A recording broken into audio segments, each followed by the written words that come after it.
Hello, my name is Ray Crandall, and I'm going to present my project presentation for the highway engineering class.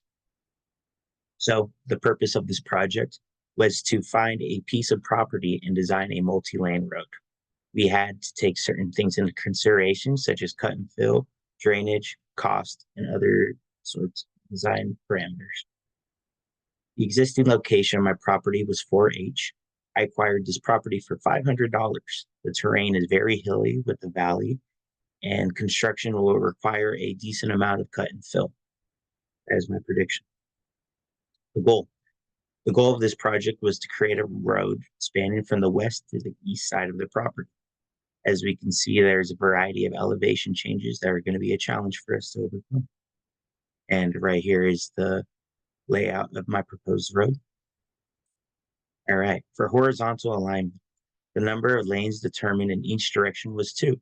This was required by using the speed parameter of 50 miles per hour and a level of service of D. The stopping sight distance was determined to be 430 feet. The decision sight distance was determined to be 750, and the passing sight distance was determined to be 18.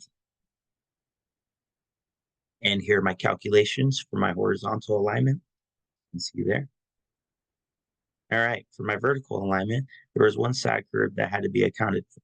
So using figure 201.5 in the highway design manual, we were able to calculate that our side curve length should be 300 feet. So certain edits were made so we could maintain a better cut and fill balance. As you can see there, there's our vertical alignment. And here's our calculations for that. Awesome.